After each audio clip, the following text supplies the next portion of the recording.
ನೇಮಕಾತಿ ಪ್ರಕ್ರಿಯೆ ಮತ್ತೊಮ್ಮೆ ವಿವಾದದ ಕೇಂದ್ರ ಬಿಂದುವಾಗಿದೆ. ಪದೇ ಪದೇ ಕೇಳಿ ಬರ್ತಾ ಇರುವಂತಹ ಭ್ರಷ್ಟಾಚಾರದ ಆರೋಪಗಳಿಗೆ ಸ್ವತಃ ಕೆಪಿಎಸ್ಸಿ ಕಾರ್ಯದರ್ಶಿ ಜ್ಯೋತಿ ಈ ಬಾರಿ ಮೌನವನ್ನ ಮುರಿದಿದ್ದು ಉನ್ನತ ಮಟ್ಟದ ತನಿಖೆ ಆಗ್ರಹಿಸಿದ್ದಾರೆ. ಕೆಪಿಎಸ್ಸಿಯ ಮತ್ತೊಂದು ಕರ್ಮಕಾಂಡ ಬಯಲು. ಅಕ್ರಮದ ಬಗ್ಗೆ ಉನ್ನತ ಮಟ್ಟದ ತನಿಖೆ ಆಗ್ರಹ.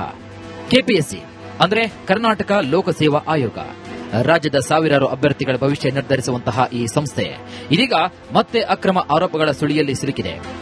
ಪಶುವೈದ್ಯಕೀಯ ನೇಮಕಾತಿಯಲ್ಲಿ ಅಕ್ರಮ ನಡೆದಿದೆ ಅಂತ ಆಡಿಯೋ ಮತ್ತು ವಿಡಿಯೋಗಳು ಆರೋಪ ಬೆನ್ನಲ್ಲೇ ಕೆಪಿಎಸ್ಸಿ ಕಾರ್ಯದರ್ಶಿ ಜ್ಯೋತಿ ತೀವ್ರ ಮುಜುಗರವನ್ನ ತಂದಿದೆ ಅಂತ ಬೇಸರವನ್ನ ವ್ಯಕ್ತಪಡಿಸಿದ್ದಾರೆ.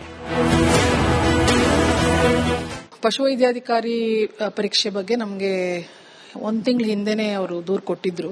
ಕಾಂತಕುಮಾರ್ ಅನ್ನೋರು ಅಕ್ಸ ಸಂಘಟನೆಯ ಅಧ್ಯಕ್ಷರು. ಅದನ್ನು ನಾವು ವಿಧಾನಸೌಧ ಪೊಲೀಸ್ ಸ್ಟೇಷನ್ಗೆ ಇಮಿಡಿಯೇಟ್ ಆಗಿ ದೂರು ಕೊಟ್ಟು ದೂರು ದಾಖಲಿಸಿದೀವಿ. ಎಫ್ಐಆರ್ ಕಾಪಿ ಕೂಡ ಬಂದಿದೆ ಮತ್ತು ನಾವು ಅದಕ್ಕೆ ವಿಚಾರಣೆ ಏನಾಗ್ತಾ ಇದೆ ಅನ್ನೋದ್ರ ಬಗ್ಗೆನೂ ಫಾಲೋ ಅಪ್ ಮಾಡಿದೀವಿ. ಸೊ ಮಾಹಿತಿ ಕೊಟ್ಟಿದ್ದಾರೆ, ಯಾರು ಇಬ್ಬರನ್ನ ಬಂಧಿಸಿದ್ದೀವಿ ಸಂಬಂಧಪಟ್ಟವ್ರನ್ನ ಅಂತ. ಏನಾಗುತ್ತೆ, ಇದು ಕೆಪಿಎಸ್ಸಿಯಲ್ಲಿ ನಾವು ಎಕ್ಸಾಮ್ ಕಂಡಕ್ಟ್ ಮಾಡ್ತೀವಿ, ರಿಸಲ್ಟ್ ಅನೌನ್ಸ್ ಮಾಡ್ತೀವಿ. ಆದ್ರೆ ಅಧ್ಯಕ್ಷರಿರ್ಬೋದು, ಸದಸ್ಯರಿರ್ಬೋದು ಅಥವಾ ಮಧ್ಯವರ್ತಿಗಳಿರ್ಬೋದು, ಅವ್ರು ಏನ್ ಮಾಡ್ತಾ ಇದ್ದಾರೆ ಅನ್ನೋದು ಅಧಿಕಾರಿಗಳಾಗಿ ನಮ್ಮ ಗಮನದಲ್ಲಿ ಏನು ಬರಲ್ಲ. ಹೌದು, ಒಂದು ಸಂಸ್ಥೆಯಲ್ಲಿ ಪ್ರಾಮಾಣಿಕವಾಗಿ ಮಾಡ್ತಿರುವಂತಹ ಅಧಿಕಾರಿಗಳಿಗೆ ಪದೇ ಪದೇ ಇಂತಹ ಆರೋಪಗಳು ಕೇಳಿ ಬಂದಾಗ ಮನೋಬಲಕ್ಕೂ ಕೂಡ ಧಕ್ಕೆಯಾಗುತ್ತದೆ. ಕಷ್ಟಪಟ್ಟು ಕೆಲಸ ಮಾಡುತ್ತಿರುವಂತಹ ಅಧಿಕಾರಿಗಳಿಗೆ ಆತ್ಮಸ್ಥೈರ್ಯ ಕುಗ್ಗುತ್ತದೆ. ಹೀಗಾಗಿ ಉನ್ನತ ಮಟ್ಟದ ತನಿಖೆ ಆಗಲಿ, ಸತ್ಯ ಹೊರಬರಲಿ, ತಪ್ಪು ಯಾರೇ ಮಾಡಿದ್ರೂ ಕೂಡ ಅವರಿಗೆ ಕಠಿಣ ಶಿಕ್ಷೆ ಆಗಬೇಕು ಅಂತ ಕೆಪಿಎಸ್ಸಿ ಕಾರ್ಯದರ್ಶಿ ತಮ್ಮ ನಿಲುವನ್ನ ಸ್ಪಷ್ಟಪಡಿಸಿದ್ದಾರೆ.